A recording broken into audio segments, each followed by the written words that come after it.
Bonjour à tous, ça me fait plaisir de vous retrouver. Alors aujourd'hui, j'aimerais vous parler d'un détail assez spécial au moment de la mort de ma sœur. Donc je rappelle que cette chaîne a pour but de témoigner sur notre séparation, ma sœur jumelle et moi-même. Elle est morte du cancer du sein avec une métastase osseuse. Et il y a juste un mois de ça. Et je vous invite à regarder les anciens épisodes de cette chaîne pour soit voir qu'est-ce qui lui est arrivé dans la série Introduction, soit pour voir les différents épisodes précédents. Quand ma sœur est morte, il s'est passé des petits événements, mais surtout, ce que je voudrais témoigner avec vous aujourd'hui, je ne sais pas si ça vous est déjà arrivé, et si c'est le cas, j'aimerais beaucoup que vous me témoigniez ça dans vos commentaires, mais c'est très bizarre, mais voilà. Nous avons rapatrié son corps au Maroc, parce que nous voulions qu'elle soit enterrée au Maroc. Et nous avons pris l'avion à Paris, et nous sommes arrivés à Rabat à 23 h à peu près, il faisait nuit. Et je suis arrivée avec ma mère à la maison et on l'attendait. Et l'ambulance est arrivée plus tard avec son cercueil. Donc la porte était déjà ouverte, la rue était déserte et tout était très très calme. Il faisait nuit, mais vraiment une nuit agréable. Et j'attendais vraiment qu'elle arrive. Et quand l'ambulance est arrivée, je descends les escaliers donc de la maison pour aller sur le trottoir. Et à ce moment-là, j'ai un chat sorti de nulle part qui arrive en miaulant, mais en miaulant d'une certitude. C'était très bizarre. Il est venu jusqu'à mes pieds. Moi, j'étais au pied de l'ambulance à ce moment-là. On est arrivé en fait en même temps, le chat et moi. Et puis là, il a commencé à tourner autour de moi, mais on voyait vraiment qu'il me parlait. Et il faut savoir que ce chat, je ne le connais pas du tout. Et que, en plus, moi, j'habite pas ici à Rabat. Donc, et je ne suis pas revenue ici depuis 4 ans. Donc, je n'ai vraiment jamais vu ce chat. Je ne le connais pas. Et voilà. Et pourquoi je vous en parle? C'est simplement que ma sœur et moi, ma sœur jumelle et moi, nous étions complètement folles des chats, toutes les deux. Mais à un point, vous ne pouvez pas imaginer. C'est-à-dire que c'est comme si on communiquait avec les chats. Il faut savoir aussi que ma sœur, sa spécialité en biologie, c'était l'éthologie. Elle a fait l'étude du comportement animal. Donc, elle travaillait sur les grands primates et sur les primates, mais pas sur les chats en particulier. Mais disons que c'est quelque chose que nous avions développé très très petite. Moi, je disais toujours, on parle le chat. On sait communiquer. On comprend en fait avec les attitudes du chat exactement ce qu'il est en train de nous dire. Et donc, cette façon d'aimer les chats, c'était quelque chose qu'on avait entre nous deux. Je ne pourrais même pas vous l'expliquer à quel point. C'est un lien fort, c'est central dans notre vie de gémellité. Ça a toujours été là.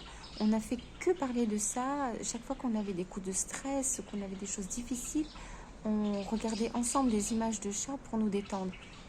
Et quand on voulait s'envoyer de l'affection toutes les deux, et bien très souvent on s'envoyait des petites images de chats comme ça qu'on avait trouvées sur internet, des petites attitudes mignonnes, des choses comme ça, et ça nous apaisait. Ça a un effet vraiment très apaisant. Et ma soeur n'arrêtait pas de me dire, je voudrais prendre un chat, je voudrais prendre un chat. Et moi, j'ai pas réussi à concrétiser ce projet parce que nous étions dans une situation où je voyais pas comment faire pour garder un chat. Et donc, nous avions les chats des voisins, nous les connaissions par cœur. Enfin bref, les chats, c'est central.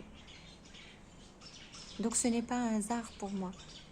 Au moment où elle est arrivée sur le territoire marocain, mais chez nous, dans notre maison d'enfance, au moment où je descends pour accueillir son cercueil, je vois ce chat qui débarque de nulle part. En plus, c'est un très beau chat que je trouve que c'est rare à trouver. Il est tout blanc avec le dessus du dos qui est tacheté à 3 couleurs. Et il me parle, et il miaule, il me regarde avec des yeux intenses, il tourne autour de mes jambes, je m'accroupis, je le caresse, mais vraiment comme si je le connaissais. C'est un chat des rues, ce chat. Il était un peu pouilleux, sale. Donc ce n'est même pas un chat apprivoisé, c'est vraiment un chat des rues. Et je l'ai confirmé par la suite, parce que je le vois, il est dans le quartier et c'est vraiment un chat des rues. Mais on dirait que ce jour-là, c'est comme si ma sœur l'avait envoyé pour m'envoyer un signe. Et il était heureux, mais heureux ce chat. Il tournait autour de moi, il gambadait, il se frottait par terre, il se frottait contre mes jambes. Mais il y a eu une telle explosion de joie. dans son attitude, que je suis restée sidérée, que je n'ai même pas pu aller dans l'ambulance pour ouvrir le cercueil, parce que dans ma tête, c'est comme si j'avais ma sœur devant moi, et non pas dans le cercueil, dans l'ambulance. Donc je suis restée un certain temps comme ça, à me dire, mais enfin c'est pas possible, c'est complètement délirant, c'est complètement délirant.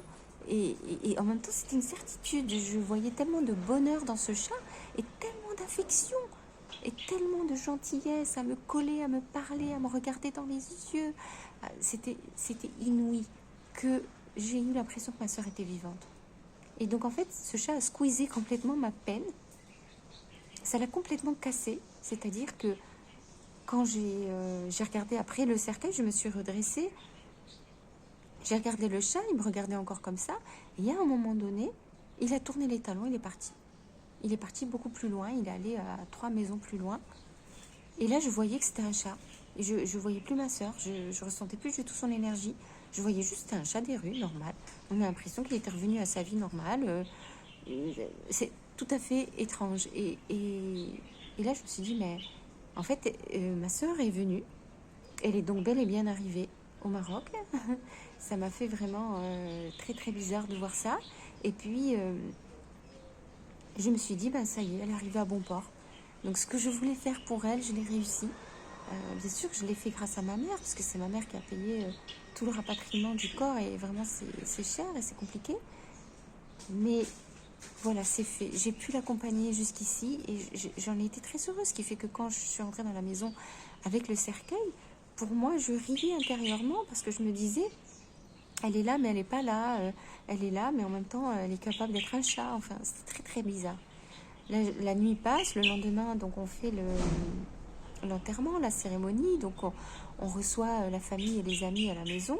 Et puis, en milieu d'après-midi, donc le cercueil s'en va pour être enterré. Et là, de nouveau, quand je reviens à la maison après, en fin d'après-midi, et vraiment beaucoup plus tard même que ça, quand tout le monde commence à partir, etc., la porte d'entrée est ouverte. Et à un moment donné, je vois le chat dans l'encadreur de la porte. Et il miaule et il me regarde. Et je viens jusque-là, je me dis, mais c'est pas possible.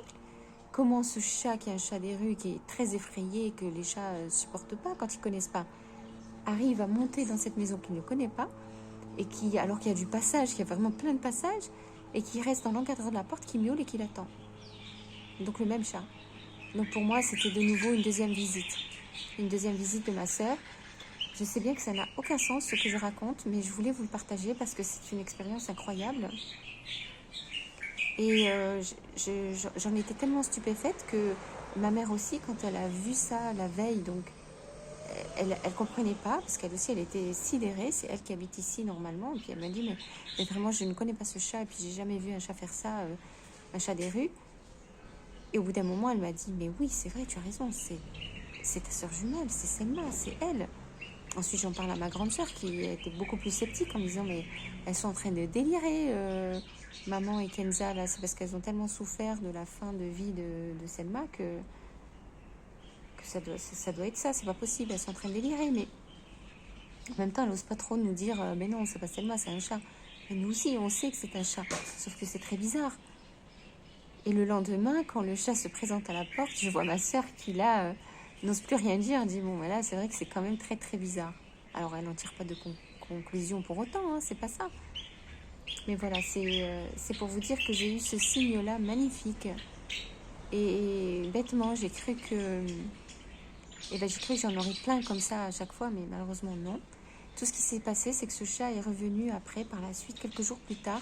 Il est venu dans ma chambre, dormir à côté de moi. Encore une fois, un chat des rues que je ne connais pas. Bon, là, nous avions fait connaissance, hein, forcément, à force de papouiller et tout ça. Il a vu que je ne lui faisais pas de mal, donc il a été rassuré. Là, je ne sentais pas la présence de Selma. Je sentais pas, c'était pas comme la première fois. Là, je vois vraiment que c'est un chat, mais on a l'impression qu'il a été poussé par quelqu'un et il lui a dit, vas-y, tu as une mission à faire, là, il faut que tu ailles là-bas. Et donc, je suis là, je vois le chat, en plus qui est sale, hein, donc je mets une couverture un peu pour qu'il se mette dessus, parce qu'en plus, il sent pas très bon. Et je le laisse dormir, évidemment, à côté de moi, et il dort toute la nuit, à côté de moi, mais collé à moi sur la couverture. Deuxième nuit, pareil. Troisième nuit, pareil. Et puis au bout d'un moment, il vient plus tôt, il vient pendant la soirée. Donc je suis avec ma mère dans le salon. On est en train de dîner ou de regarder la télévision. Et là, il y a au bout du salon une autre petite couverture. Et il s'installe là pour dormir. Et dorénavant, il a décidé que c'était là qu'il dormait. Donc il ne vient plus vraiment dans ma chambre. Mais ce qui est drôle, c'est que à chaque fois qu'il rentre dans la maison la nuit, parce qu'il y a une petite lucarne et ça lui permet d'arriver à l'heure qu'il veut, il rentre par la lucarne, il rentre dans le couloir. J'ai une lumière automatique qui s'allume dans le couloir et je laisse toujours ma porte entrouverte, ma porte de chambre à coucher, et je vois son ombre où il s'arrête devant ma porte. Non mais je vous raconte pas des blagues, c'est vrai. Et je vois son ombre se dessiner sur le petit mur à côté, parce que bon, c'est à cause de la lumière, je sais pas comment c'est fait, mais je vois, il hésite. Il hésite à rentrer dans ma chambre.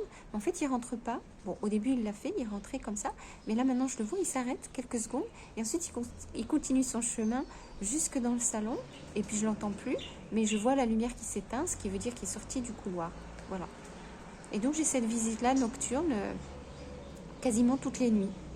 Pour ne pas dire toutes les nuits. Et ça me fait très, très plaisir. Voilà. Alors, je ne sais pas si vous avez ça. Franchement, ça me ferait vraiment plaisir de vous écouter ou de lire vos témoignages. Faites-moi des commentaires si vous pouvez sur cette question-là de signes du défunt après la mort. Est-ce que vous avez des signes? Est-ce que vous avez déjà vécu ça? C'est incroyable. Et voilà, qu'est-ce que vous en pensez? Et abonnez-vous à ma chaîne si c'est possible pour vous. Ça me fait très plaisir de vous parler. Ça me fait très plaisir de lire vos commentaires.